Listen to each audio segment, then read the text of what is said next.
यार दुनिया में जब भी कोई प्रोडक्ट बनता है ना तो वो अपने साथ कुछ अच्छाइयां और कुछ बुराइयां दोनों लेकर आता है। और आज भी एक ऐसी इंडस्ट्री, आज भी एक ऐसे प्रोडक्ट की बात कर रहा हूं, एमएलएम। आप सब ने इसके बारे में सुना होगा, इवन दैट आप में से बहुत सारे लोग इसमें इन्वॉल्व भी होंगे। तो आज का ये नॉलेजेबल वीडियो पूरा आप सभी के लिए, जितने भी लोग यहाँ पे उपस्थित है, राइट। कुछ लोग परेशानियों में टूट जाते हैं और कुछ लोग तोड़ जाते हैं। तो मैंने तो बर्फिक किया, बस आंख मूंद कर वही चलता हूं।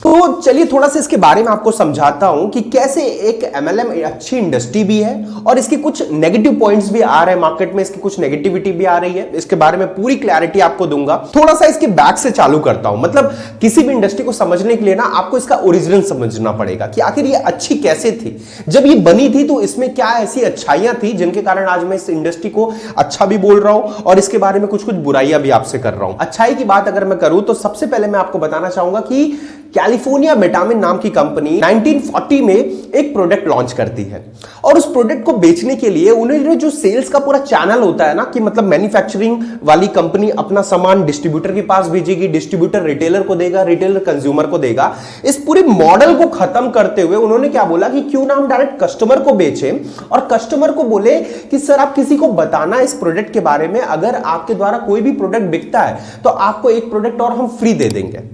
और इसी मॉडल पे काम करते हुए उन्हें इस अनजानी सी टेक्निक का, इस एमएलएम मार्केटिंग का इजाद किया और आज ये एमएलएम मार्केटिंग के नाम से पूरे वर्ल्ड में फेमस है।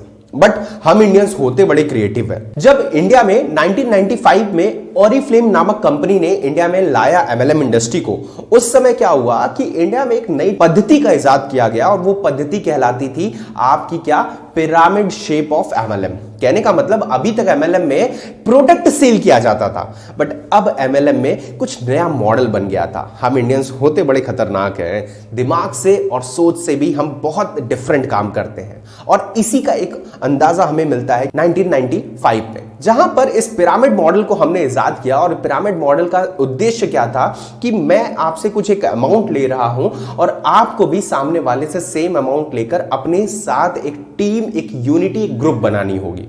और यह मॉडल कहीं ना कहीं आज इंडियन गवर्नमेंट ने बंद कर दिया। अब थोड़ा सा समझाता हूं। आपके इंटरनेट पे, आपके समाज में एमएलएम को लेकर बहुत सारी नेगेटिव चीजें फैलाई गई हैं। रीजन क्या है पता है? आप एक ऐसी इंडस्ट्री में चले जाते हैं जिसका आपको नॉलेज नहीं होता और आपको घाटा लगता है, लॉस होता है और उसके बाद आप जाकर 10 लोगों को उसकी बुराइयां करते हैं। रीजन क्या होता है? आपके दिमाग में कुछ सपने डाले जाते हैं उस पर्टिकुलर इंडस्ट्री को लेकर। आपके पास घर के सपने डाले जाते हैं, आपको गाड़ियों के सपने दिखाए जाते हैं, आपको अच्छी लाइफस्टाइल के सपने दिखाए जाते हैं। और पता है, जब जब आप ऐसी लाइफस्टाइल सोच कर जाते हैं और आपको वो नहीं मिलता तो क्या होता है, आपका मन उदास हो जाता है। और आपका मन उदास होता है तो आप फिर उसकी बुराइयां करने लगते हैं कि यार बड़े बड़े वादे किए थे, बड़े बड़े सपने दिखाए थे।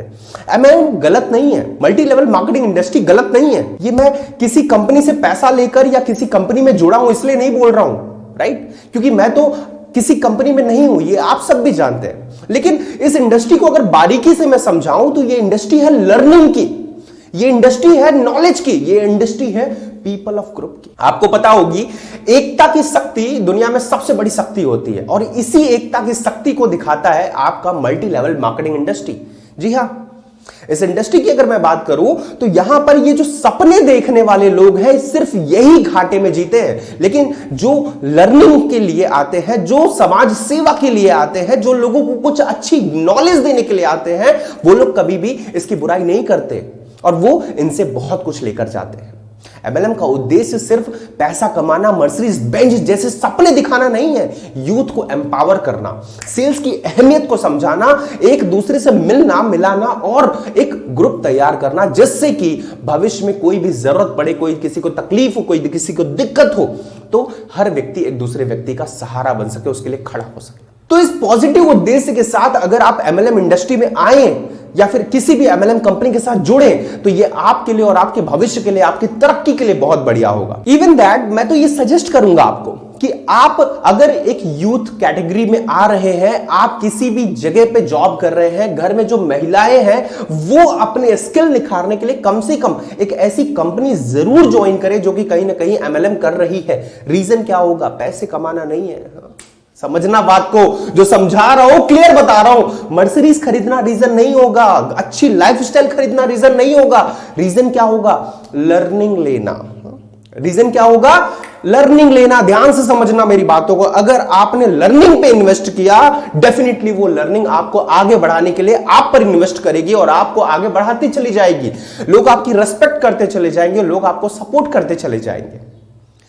एमएलएम को कुछ कंपनी ने खराब भी किया हुआ है। बहुत सारी ऐसी कंपनी आ गई आज मार्केट में जिन्होंने इसका गलत इस्तेमाल किया है। यूथ के ब्रेन के साथ, लोगों के दिमाग के साथ, लोगों के सोच के साथ, लोगों की ख्वाहिशों के साथ खिलवाड़ किया है और इसको आज गलत तरीके से इस्तेमाल कर रहे हैं। ये चैप्टर काफी लंबा है, ये चैप्टर काफी लंबा है। इसके ऊपर भी मैं आपको बताऊंगा कि कौन सी वो कंपनी है और कौन कौन सी आपकी कमजोरियां हो जाती हैं कि आप एमएलएम के गलत रास्ते पे चले जाते हैं।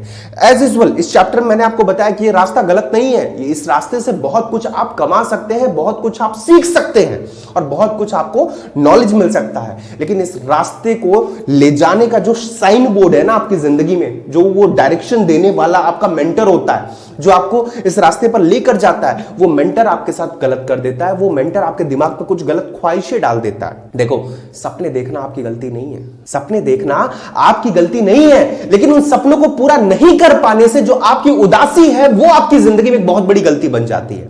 तो आपको उस उदासी में नहीं जाना है, आपको अपने ड्रीम को साकार करने के लिए मेहनत करते रहना है और यहां से लर्निंग लेकर अपनी नई दुनिया अपने हिसाब से, अपने स्किल के हिसाब से, अपने नॉलेज के हिसाब से बसानी है। यह आपकी दुनिया नहीं होती है, यह सिर्फ लर्निंग की दुनिया होती है।